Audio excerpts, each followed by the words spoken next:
Es ético tener peces salvajes. Como persona que literalmente trabaja en la industria de los peces salvajes, te puedo decir que sí. ¿Qué pasa? Tienes mucho mercado negro de especies amenazadas. Por ejemplo, la L046, que siempre estamos hablando aquí, pero es que es el ejemplo de todas las cosas relacionadas con acuariofilia. Claro. Tiene una gran red de tráfico por detrás. Solo está, o sea, está en CITES, o sea, lo que es el CITES, creo que Sí. todo el mundo en los comentarios lo sabe, es la legislación que regula el mercado de los animales amenazados. Cierto. Pues está en CITES 1 o 2, si no me equivoco, la L046. Claro. Tiene una gran red de tráfico por detrás. Entonces, claro, nosotros en Europa lo tenemos facilitado porque en principio todo lo que nos llega a nosotros ya viene muy legislado y evitamos bastante el acceso a animales de contrabando.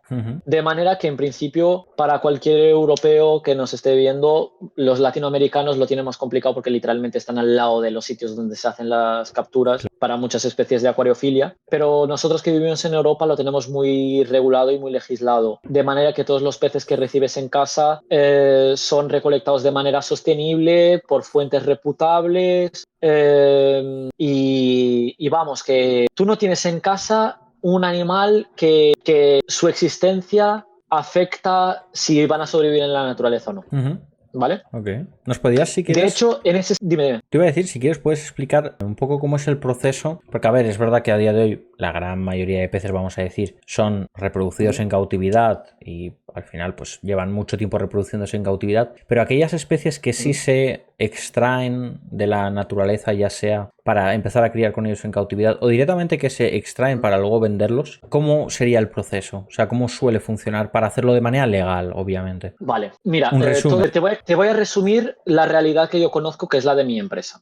Todos los peces pescados, o sea, son pescados por un pescador. Normalmente en los sitios de donde provienen, los peces pueden ser tanto pescados para consumo como para venta al mercado de peces ornamentales. Cuando un pez es pescado con el objetivo de ser exportado, o sea, claro que tú no puedes controlar o no puedes, es más fácil evitar que controlen un pez que a lo mejor un pescador en Brasil le vende a un chico en Brasil que tiene un acuario en su casa, ¿entiendes? Claro, sí. Pero en el caso de que seas una empresa especializada y que quieres cumplir toda la legislación y que la tienes que hacer si quieres conseguir vender afuera, es el pez, a partir del momento que es capturado y vendido a tu empresa, tiene que venir ya desde el pescador con una factura. Ok. O ¿Vale? sea, todo ya documentado. Sí, como puedes imaginar, esto para los pescadores en países desarrollados es muy raro que tú, como europeo, armado de valores, llegues a un tío que lleva pescando toda su vida en un sitio muy natural y le digas, oye, necesito que me rellenes estos papeles, él te va a mirar y te va a decir raro. En el caso de mi empresa, mi jefe ya lleva muchos años trabajando con ellos y ellos ya saben lo que hay. Claro. ¿Te podría preguntar qué tipo de pesca se usa? O sea, me refiero, ¿son grandes redes que se utilizan o es la típica pesca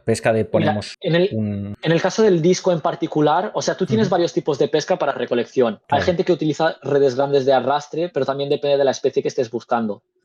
Peces grandes o peces depredadores suelen ser pescados como tú y yo pescamos una lubina, Claro. con anzuelo y línea y caña. Ostras. Pero en el caso de los discos en particular, son como la época de pesca es cuando el río está abajo, entonces es fácil, bueno, fácil no es, pero es relativamente fácil llegar a los bancos de discos. Esta gente ya llevan haciéndolo décadas, entonces saben cómo hacerlo perfectamente. Van con redondos más o menos de 25-30 centímetros de diámetro, ¿vale? Y literalmente los pescan uno a uno, ¿vale? Ostras. Ellos hacen la recolección y después tienen unas cajas especiales en el río que con el nivel del río bajo pueden mantener los peces ahí y siguen, claro, están dentro de la caja, pero la caja está toda agujereada y es como si estuvieran salvajes simplemente retenidos para que sea fácil seleccionarlos. Ostras. ¿Y qué A esto lo procesos que suelen hace... de selección que se les Dime. suele mirar? Que los que estén más sanos, del tamaño adecuado. Claro, ese ya es el proceso que hace mi jefe. Ok.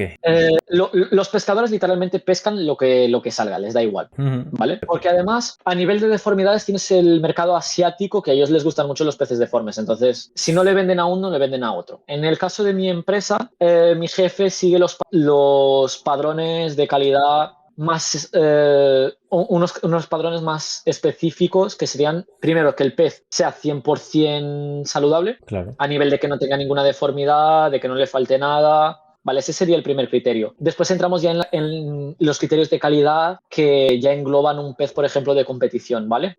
Porque existen concursos de discos y existe la categoría de peces salvajes. Curioso. En esto ya entramos en todo lo que viene siendo... Estos son años y años de experiencia, ¿vale? Yo ahí mis 10 es a mi jefe porque tiene una experiencia brutal y la capacidad que tiene el de ver un pez en la naturaleza y saber todo sobre él es algo que solo consigues con años y años de práctica. Vale, un disco cuando es seleccionado no tiene ni de cerca ni de lejos el aspecto que tendrá cuando lo vayas a vender. ¿En qué sentido? Las pirañas les comen todas las aletas, ¿vale? Están delgados porque es un pez que lucha por la supervivencia. Claro. Están oscuros porque en la lucha por la supervivencia están estresados, ¿vale? Los patrones no están bien marcados, pero sí que ya se ve un poquito. Vamos, hay muchísimos criterios del aspecto como el pez llega. Esto solo una vista entrenada que ya lleva mucho tiempo consigue mirar el pez y decir, vale, este pez con X tiempo en cautividad y pasando una cuarentena y todo más, quedará de este color, este rayado quedará más marcado menos, estas aletas van a crecer de esta manera. Hay peces que, por ejemplo, las pirañas les consiguen sacar un trozo de carne en el borde de la aleta. Si esto ocurre, la aleta ya no crecerá de la misma manera.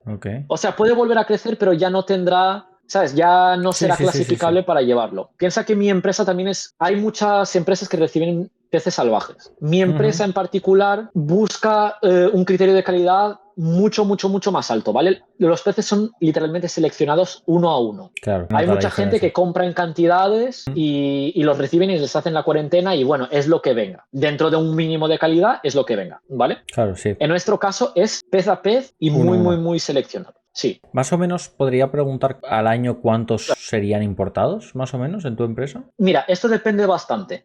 Tenemos el IBAMA, que es el órgano brasileño responsable por esto, tiene una legislación y tenemos un permiso para pillar hasta 4.000 peces, ¿vale?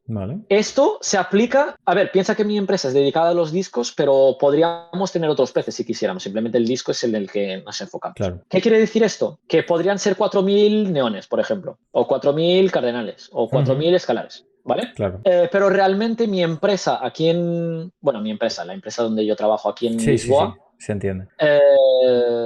Claro, porque yo soy solo un trabajador, yo no soy dueño ni nada que sea así. Pero mi empresa aquí tiene un espacio relativamente limitado. O sea, nosotros a lo mejor conseguimos mantener en la empresa sobre 1.500 peces máxima capacidad, ¿vale? Pero digamos que las importaciones van variando entre los 300 y los 300 y 600, más o menos andaría ahí el rango. Pero sí que es verdad que, por ejemplo, el año pasado vinieron 750, ¿vale? Pero realmente cuota como tal podría llegar a los 4.000. Simplemente no tenemos estructura ni clientela para 4.000. Como son peces muy seleccionados y tal, y son peces de valor muy alto, piensa que no es todo el mundo que se puede permitir un pez de 1.000 euros. Claro, por supuesto. Sí. Entonces, digamos que para la demanda que tenemos, ofertamos normalmente el stock suele rondar los 1.000 peces. Cuando los primeros empiezan a ser vendidos después de la llegada, así que ya llegamos a los 1.500 y tal, pero más o menos la media andará ahí. O sea, las importaciones rondarán entre los 300 y los 600 en media. Con esto, vale, los peces son seleccionados y tienen que venir ya con la primera factura. Entran a la empresa. En nuestro caso, hay muchas empresas que no hacen esta primera cuarentena, ¿vale? En nuestro caso sí que la hacemos. Hacemos una en Brasil y una en Portugal para garantizar la salud de los peces. Hay mucha gente que no lo hace. Y ojo, yo aquí no soy nadie para criticar como el resto de gente lo hace. Yo simplemente estoy exponiendo el caso de la empresa donde yo trabajo. Mira, solo un paréntesis muy rápido. David X Gaming, ¿habéis respondido a mi pregunta de las gambas? Sí, puedes ver el resubido y lo encuentras sin problema ninguno. Vale, los peces llegan entonces a la empresa en Brasil. Llegando a la empresa en Brasil, pasan una cuarentena basada en algunos peces que son sacrificados para poder ver el interior y buscar parásitos o enfermedades, ¿vale? Sí. Esto lo hace mi amigo Héctor Gutiérrez, el conocido Doctor Pez. Es un tío muy conocido en la acuariofilia, lo podéis buscar en Instagram. Vale, se hacen los tratamientos necesarios y los peces son entonces exportados. En nuestro caso los mandamos a Portugal, a la empresa aquí. Hay mucha gente que solo tiene empresa en Brasil y de ahí ya van a las tiendas finales, ¿vale? Esto todo legislado por el IBAMA y por todos los órganos competentes, ya sea el Estado brasileño, aduaneras, aeropuerto, todo. ¿vale? Ujú. De manera que todos los peces que nos llegan a nosotros, vamos, no tenéis que tener problema ninguno porque son peces cogidos 100% legales. Claro. Nada aquí es hecho por debajo de la mesa, todo es bastante claro. La ley también en ese sentido, por lo menos la ley brasileña es muy clara sobre cómo se tiene que tratar esto. Como podemos entender, un país con este tipo de recurso natural, claro que lo tiene que tener bien legislado, de la misma manera Claro. que España, por ejemplo, digamos que, claro, una de las principales exportaciones de España, digamos que es el turismo. Por eso tenemos el turismo bien legislado. Claro, tiene sentido, claro, sí, sí. Cada país se adapta a sus exportaciones y Ujú. ofertas. Pero yo te quería Entonces, preguntar Brasil en sobre, este sentido, dime, una vez dime. que digamos que los peces, dejando un poco al lado el tema legal, etcétera, ¿cómo Sí, de sí, sí. complicado es el pasar un pez que está en un río? Al final es un ambiente muy diferente a como podría Ujú, ser un acuario. Y luego, sobre todo, algo ujú. que me cuestiono bastante, el tema alimentación, ¿no? ¿Con qué se les alimenta para que se Vale. acostumbren, ¿no? Mira, esa es una pregunta, es muy buena pregunta y es una pregunta bastante común para la gente que no conoce bien el ramo y Ujú. habla con personas como yo. El proceso de pasar de un animal del salvaje a la cautividad, en ese sentido, mi empresa lo tiene bien hecho. ¿Te acuerdas de las cajas que hablé antes, donde los Sí. pescadores ponen los Ujú. peces antes de que sean seleccionados? Ahí ya empieza la adaptación a la cautividad, porque ya son introducidos al pienso y a la escama. Ok, ok, ¿Vale? Es ahí ahí el primer ya contacto. Piensa que normalmente también los alimentos procesados para peces ya buscan tener olores o sabores parecidos. que sean atractivos al animal. De manera que los peces ya curiosean sobre eso, aún estando en el agua del río. El proceso de pasarlos a un acuario es como, realmente sería como cualquier otro pez, o sea, es una aclimatación. Ujú. Y claro que la empresa en Brasil busca tener un agua parecida a los estándares de parámetros del río, ¿vale? Piensa que después tienes variedades de pH, conductividad, dependiendo de la zona del río. Claro. Pero vamos, también los discos salvajes son muy, muy, muy resistentes, a pesar de lo que la gente cree. Ujú. Entonces se consiguen adaptar bastante bien. Y la verdad que para empezar a comer comida procesada no suele ser muy difícil. Literalmente se lo presentas y ellos con la propia hambre y con tal. Piensa que también estos peces, cuando llegan a la empresa, es la primera vez que no se tienen que preocupar por depredadores en su vida. Claro, O tiene sea, sentido. literalmente la única interacción con otros seres vivos que tienen es con el resto de peces con los que están compartiendo en el acuario en ese momento y con los tratadores en la empresa. Y ya está. Entonces, realmente, como son animales que ya tuvieron que sobrevivir en la naturaleza y ya ganaron la competición de la selección natural, son animales relativamente inteligentes que consiguen asociar fácilmente que un ser humano les aporta comida. Ujú. De manera que la adaptación al pienso y a la escama es bastante fácil. Mucho más fácil de lo que uno se puede imaginar. Pues yo creo que has hecho un resumen perfecto de cómo es el tema de la importación, también un poco tu opinión. Yo considero que también es súper importante el tema de tener especies en cautividad de todo tipo. O sea, me da igual si es un león, Ujú. es un pez, es un pájaro, porque si por cualquier casualidad ocurre algo, tenemos esa Mira, especie, ¿no? para terminar este apartado, hay 3 puntos que quiero tocar. El primero, el que Ujú. acabas de referir, que es el hobby de la acuariofilia, es uno de los mejores hobbies en ese sentido, porque no te imaginas la cantidad de especies que están extintas en la naturaleza y que aún existen porque el hobby las mantiene. Claro. ¿Vale? Tienes muchísimas, muchísimas. Porque digamos que dentro de este hobby hay muchos peces que a lo mejor le pueden no gustar a uno, pero fliparle a otro. Y hay mucha gente a la que le gusta mantener especies con características más salvajes. Ya es el caso, como hablamos en el directo anterior, de los kilis, por ejemplo. Esa Sí. gente es muy purista de tener los peces de una comunidad específica, recolectados en día X, etc. Ujú. Entonces, tú tienes en el hobby muchas especies que solo son mantenidas vivas por el hobby, ¿vale? O sea, en ese sentido, este hobby tiene un trabajo maravilloso. Y segundo, hay 2 apartados más muy importantes de la recolección de peces en estado salvaje. La primera es que hay mucha gente, como te dije, que son puristas de mantener los animales con aspecto salvaje y esto provoca que haya mucha consanguinidad. O sea, dependiendo de cuántas generaciones lleven en Claro. cautividad, tienes mucha Sí, sí. consanguinidad. Traer peces del salvaje para esta gente más purista es muy bueno para diversificar genética y manutención de la especie dentro del hobby, ¿vale? Claro. Ujú. Sí, sí. La gente de los kilis hace mucho esto, por eso tienen cada especie marcada con la localización exacta, con datos geográficos Ujú. y con el año. ¿Por qué? Porque después las comunidades con el pasar del tiempo también pueden ir cambiando, ¿vale? Entonces tú buscas mantener la especie lo más específica de un sitio, pero con diversidad genética suficiente y para eso tienes que ir añadiendo sangre salvaje, ¿vale? Qué Eso por un lado, sí. Y después, por último, para este tema, la cuestión social, porque esto tiene una ventaja para todos. Muchas veces los locales de recolección de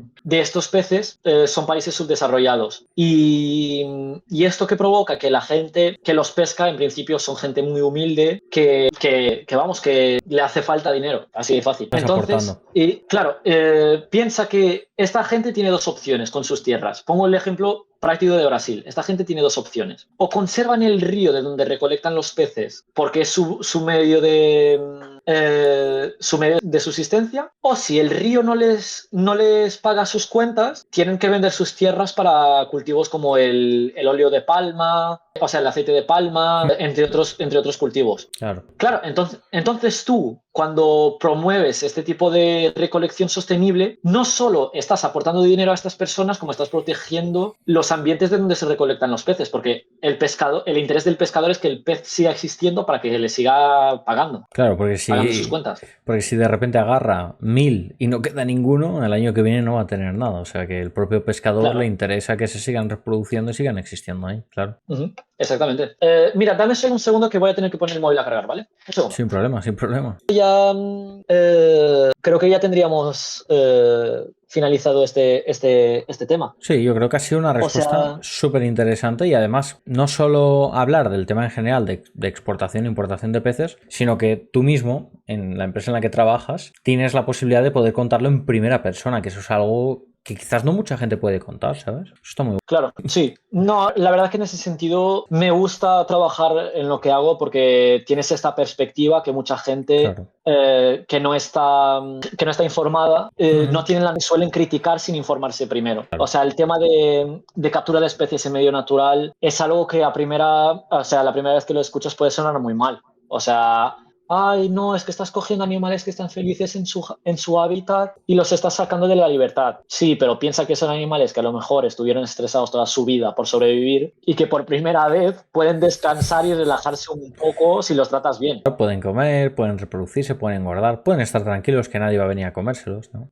Tal cual. Claro, sí. Es una manera muy buena de darle una nueva vida a un animal. Desde luego que sí, 100% de acuerdo, tío. Y vamos, y todo lo que te estoy diciendo de recolección sostenible, apoyar la pesca local sostenible, apoyar la protección de las grandes selvas tropicales que son el pulmón del planeta. O sea, yo sinceramente creo que si lo ponemos todo en una báscula, sí, en una balanza, todos podemos ver bien informados que tiene mucho más ventajas que desventajas. 100%.